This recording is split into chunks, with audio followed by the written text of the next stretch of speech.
La lección anterior terminó tristemente diciéndonos que los nefitas y los lamanitas habían seguido la fórmula satánica de unir la incredulidad con la iniquidad. Y leemos que de entre todo el pueblo, solo los discípulos de Jesús vivían rectamente. Por eso el libro de Cuarto Nefi termina informándonos que Amarón recibió de su hermano Amós el encargo de cuidar los anales sagrados que se habían transmitido de generación en generación, y para impedir que los destruyeran, el Espíritu Santo le mandó que los escondiera para los fines del Señor. Y sabemos que los fines del Señor eran que un hombre llamado Mormón se hiciera cargo de los anales y que en el futuro resumiera parte de esos anales en unas planchas cuya traducción se convirtiera en el Libro de Mormón. Y que este libro fuera el medio fundamental para que el Evangelio y la Iglesia de Cristo se restauraran en los últimos días. Y en esta lección vamos a estudiar lo que escribió Mormón, continuando con la historia de los nefitas y lamanitas. Mormón empieza diciendo que Amarón, después de esconder los anales que recibió de su hermano Amós, fue a verle cuando él era un muchacho de 10 años y le dijo que observara bien todo lo que pasaba a su pueblo y que cuando cumpliera 24 años fuera a la tierra de Antum, a una colina llamada Shim, y que fue en aquella colina donde Amarón había escondido los grabados sagrados con la historia del pueblo. Y dijo a Mormón que cuando fuera a aquella colina tomara de todos los registros solo las planchas de Nefi y que sobre esas planchas grabara lo que observara en la vida de los de su pueblo. Este joven Mormón era descendiente de Nefi, hijo de un hombre llamado también Mormón, y cuando cumplió 11 años, su padre lo llevó a la tierra de Zaraemla. Y dijo Mormón que aquella tierra estaba cubierta de edificios y con una población tan numerosa como las arenas del mar, y que en aquel pueblo prevalecía la citada unión satánica entre la incredulidad y la maldad. Y a causa de la incredulidad que había en toda la tierra, el Señor había retirado a sus discípulos y habían dejado de tener los dones del Espíritu Santo. Y Mormón fue testigo en aquellas tierras de las cruentas guerras entre nefitas y lamanitas. Y a causa de la iniquidad del pueblo, el poder del maligno se extendió como una maldición y los ladrones de Gadiantón infestaban toda la tierra. Y aunque el Señor había retirado a sus amados discípulos de aquella tierra, Mormón permaneció entre el pueblo. Y a pesar de ser un joven que tenía solo 15 años y estar rodeado de un pueblo incrédulo e inicuo, él no perdió la fe.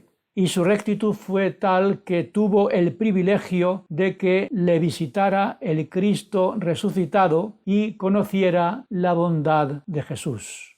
Incluso tuvo el deseo de ser misionero desde muy joven y predicar la palabra de Dios a un pueblo inicuo, aun sabiendo que muchos rechazarían su predicación. Y habría salido a predicar sin miedo si Dios no se lo hubiera prohibido debido a la dureza del corazón del pueblo.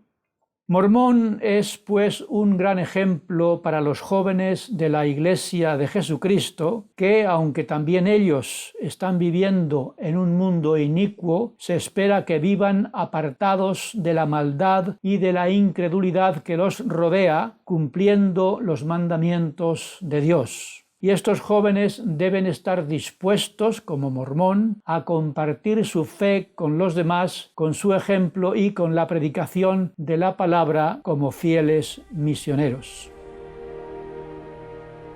Y la vida de Mormón fue tan ejemplar que cuando empezó de nuevo la guerra entre los nefitas y los lamanitas, el pueblo de Nefi llamó a Mormón, a pesar de tener solo 16 años, a ser el caudillo o general de todos sus ejércitos.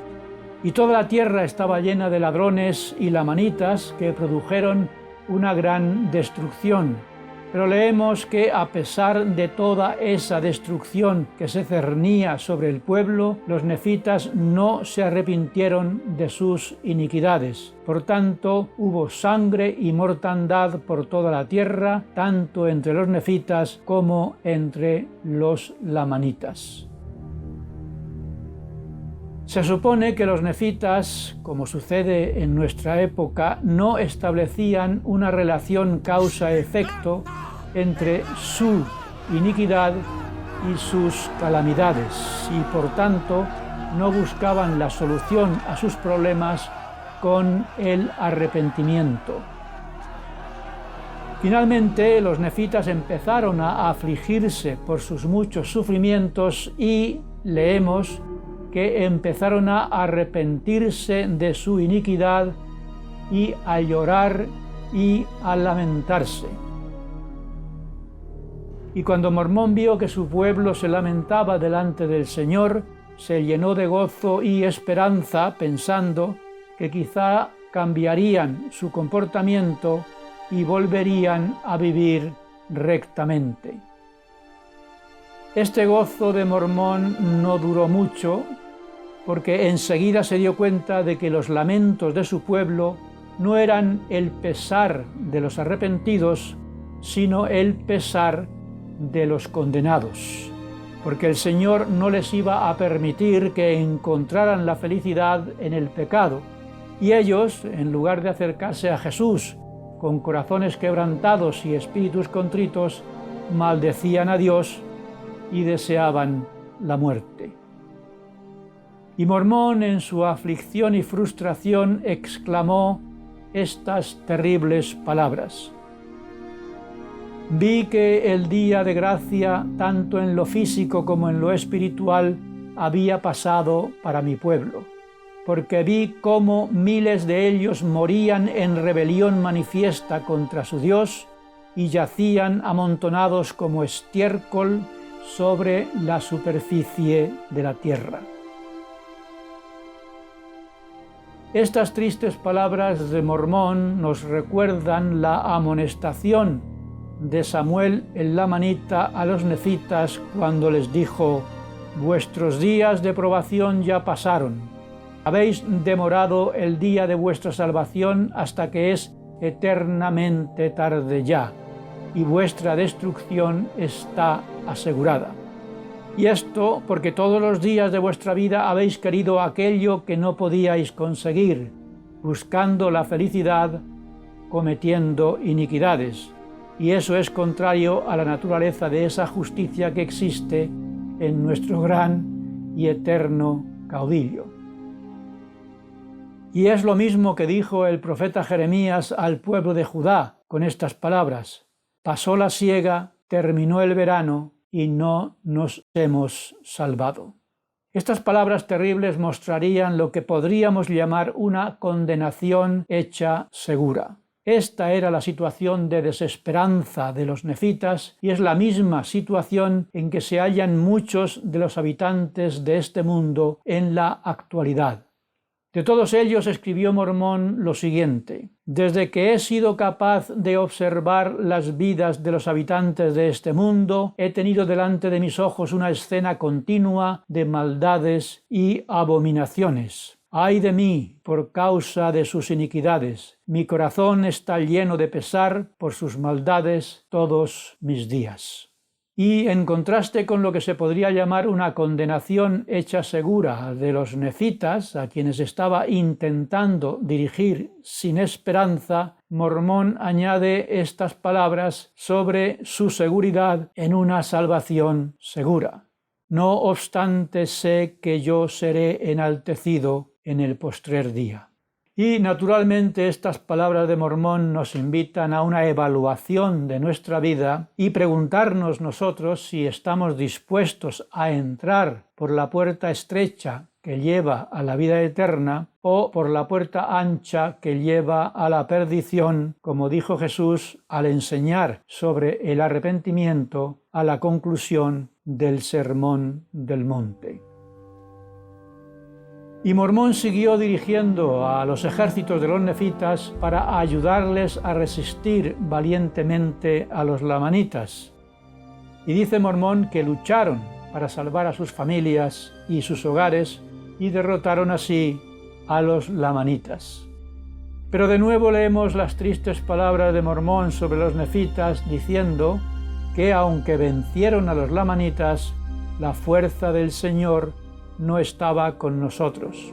Sí, nos vimos abandonados a tal grado que el Espíritu del Señor no moraba en nosotros. Por tanto, nos habíamos vuelto débiles como nuestros hermanos, y se afligió mi corazón por motivo de esta gran calamidad de mi pueblo, causada por su iniquidad y por sus abominaciones.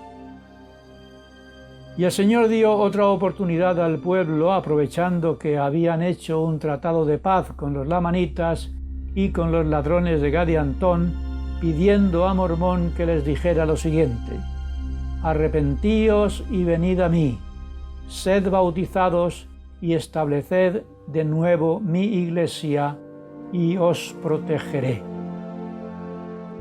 Y dijo Mormón: amonesté a este pueblo, pero fue en vano, porque no entendían que era el Señor el que los estaba protegiendo y les estaba dando una nueva oportunidad de arrepentirse.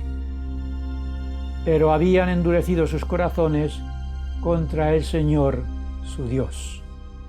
Y habían endurecido tanto sus corazones que cuando el Señor los bendijo en sus luchas, venciendo a los lamanitas, en lugar de estar agradecidos a Dios, empezaron a jactarse de su propia fuerza y a jurar ante los cielos que vengarían la sangre de sus hermanos y que irían a la batalla contra sus enemigos y acabarían con todos ellos.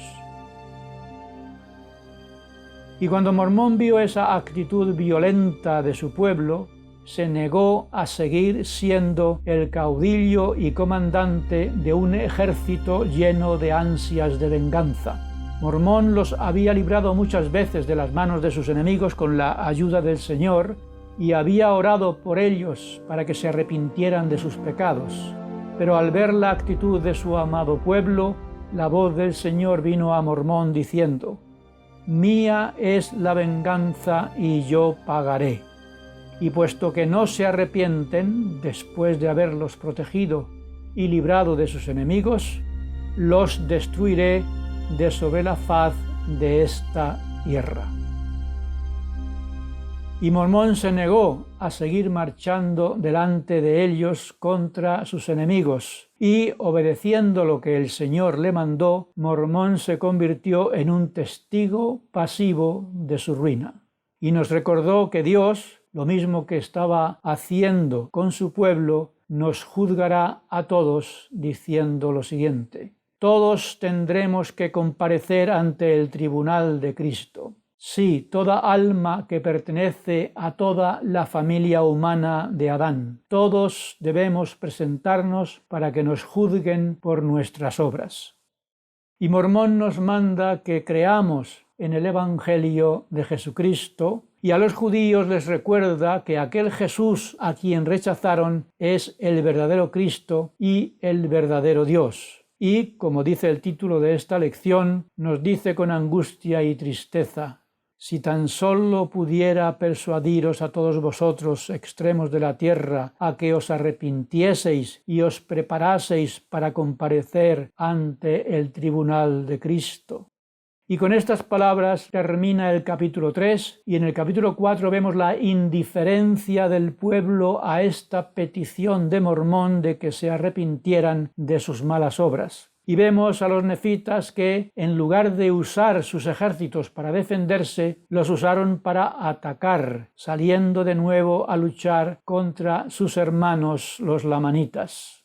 Y dice Mormón que esta actitud agresiva fue la causa y el principio de la destrucción de los nefitas.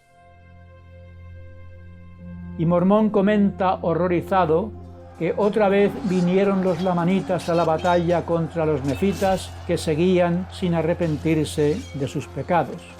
Y exclama Mormón ante lo que estaba presenciando: es imposible que la lengua relate o que el hombre describa completamente la horrible escena de sangre y mortandad producida por el enfrentamiento violento entre nefitas y lamanitas. Porque todo corazón se había endurecido de tal modo que unos y otros se deleitaban en derramar sangre continuamente. Y estas muertes, que algunos podrían definir como un castigo de Dios, Mormón lo describe diciendo que en realidad, más que castigos de Dios, son castigos de los inicuos contra los inicuos. De manera que es el hombre quien trae sobre sí su propio mal. Por eso, ante estas escenas de crueldad indescriptible, Mormón describe la causa diciendo: jamás había habido tan gran iniquidad entre todos los hijos de Lehi, ni aun en toda la casa de Israel, según las palabras del Señor, como las que había en este pueblo. Y el resto de este capítulo está lleno de escenas de crueldad y maldad horrorosas. Y el capítulo termina con Mormón en la colina de Shim, recogiendo todos los anales que Amarón había escondido para los fines del Señor, antes de que los lamanitas, que estaban extendiendo su dominio por aquellas tierras, le impidieran recuperarlas. Y en el capítulo 5 vemos a Mormón arrepintiéndose de haber jurado que nunca más volvería a ayudar al pueblo de los nefitas, y otra vez le dieron el mando de sus ejércitos. Y otra vez somos testigos de horrendas escenas de batallas cruentas con gran mortandad, porque Mormón dirigía los ejércitos de los nefitas más por amor a ellos que por abrigar esperanza alguna sobre su destino, porque conocía los juicios que el Señor había decretado sobre su pueblo, y ellos seguían sin arrepentirse de sus iniquidades y luchaban solo por seguir vivos, sin encomendarse a Dios en ningún momento. Y Mormón dice que describe en sus registros estas escenas de sangre y mortandad no para atormentarnos, sino para que nos sirvan de enseñanza a nosotros sobre la necesidad del arrepentimiento en nuestras vidas, diciendo lo siguiente: estas cosas irán a los judíos para que se convenzan de que Jesús es el Cristo, el Hijo del Dios vivo. Irá también a la posteridad de este pueblo para que crea en el Evangelio de Jesús, que irá de los gentiles a ellos. Y no caigan en el mismo error que sus antepasados, que eran un pueblo deleitable cuando tenían a Cristo como su pastor, y ahora están sin Cristo y sin Dios en el mundo. Y vemos las consecuencias de dejarse llevar por Satanás como un barco azotado por las olas de un lado para el otro, sin velas ni ancla que los dirija. Y Mormón se despide en este capítulo hablando a los gentiles, llamándolos al arrepentimiento y diciéndoles que sus vidas están en las manos del Dios omnipotente. Y esta lección termina con el capítulo 6, que empieza con estas tristes y tremendas palabras de Mormón que resumen el mensaje de toda la lección diciendo: y ahora concluyo mi relato sobre la destrucción de mi pueblo, los nefitas. Y Mormón dice en parte lo siguiente: Yo, Mormón, escribí una carta al rey de los lamanitas para pedirle que nos permitiera reunir a nuestro pueblo en la tierra de Cumora, en las inmediaciones del cerro del mismo nombre, para que allí tuviéramos nuestras últimas batallas. Y como accedió a mi petición, recogimos a todo el resto de nuestro pueblo y marchamos a la tierra de Cumora. Allí montamos nuestras tiendas alrededor del cerro con la esperanza de obtener de alguna manera ventaja sobre los lamanitas. Y yo, Mormón, empezaba a envejecer reunido con todo mi pueblo en la tierra de Cumora, y sabía que aquella sería la última batalla de mi pueblo. Por tanto, el Señor me mandó que me asegurara de que los sagrados registros transmitidos por nuestros padres no cayeran en manos de los lamanitas, porque si así fuera, los destruirían. Hice este relato en las planchas de Nefi y escondí en el cerro de Cumora todos los anales que por la mano del Señor me confiaron, con la excepción de estas pocas planchas que entregué a mi hijo Moroni. Y sucedió que los hombres de mi pueblo, con sus familias, esposa e hijos, vieron a los ejércitos de los lamanitas cómo se acercaban marchando contra ellos, y esperaron su llegada con ese horrible temor a la muerte que llena el pecho de los inicuos. Y el ejército de lamanitas era tan enorme que al caer sobre nosotros con toda clase de armas, nos llenaron de espanto.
Y mataron a los 10.000 que estaban conmigo, y yo caí herido. Y pasaron sobre mí pensando que estaba muerto, y así no acabaron con mi vida. Y después de acabar con todos los de mi pueblo, excepto a 24 de nosotros, entre los cuales estaba mi hijo Moroni, los lamanitas volvieron a sus campamentos. Y a la mañana siguiente vimos desde la cima del cerro a los 10.000 de mi pueblo, al frente de los cuales había estado luchando yo, que habían muerto en la batalla. Y vimos también los cadáveres de los 10.000 que había acaudillado mi hijo Moroni. Sí, había caído todo mi pueblo, excepto los 24 que estaban conmigo en ese momento, y unos pocos que habían huido a las tierras del sur y otros que se habían pasado a los lamanitas. Y la carne, los huesos y la sangre de todos aquellos miles de muertos yacen sobre la faz de la tierra, abandonados por aquellos que los mataron para descomponerse en el suelo y regresar a su madre tierra. Y Mormón empezó a lamentarse diciendo: mi alma se partió de angustia por los de mi pueblo que habían muerto, y exclamé: oh bello pueblo, ¿cómo pudisteis apartaros de las vías del Señor? Oh bello pueblo, ¿cómo pudisteis rechazar a ese Jesús que os esperaba para recibiros con los brazos abiertos? Si no hubierais hecho esto, no habríais caído. Oh bellos hijos e hijas, vosotros padres y madres, vosotros esposos y esposas, pueblo bello, ¿cómo pudisteis haber caído? Habéis desaparecido y mi dolor no puede haceros volver. Y el mismo Mormón nos da las enseñanzas que debemos recordar de esta triste experiencia diciendo lo siguiente: pronto viene el día en el que esos cuerpos que hoy se descomponen en la tierra se convertirán en incorruptibles, y entonces tendréis que presentaros ante el tribunal de Cristo para que os juzgue según vuestras obras. Hermanos y hermanas, todo está muy claro. Que el Señor nos bendiga con el espíritu del arrepentimiento, ahora que todavía estamos a tiempo. Mormón está tratando de convencernos de que nos arrepintamos. Espero que lo consiga con todos nosotros. En el nombre de Jesucristo. Amén.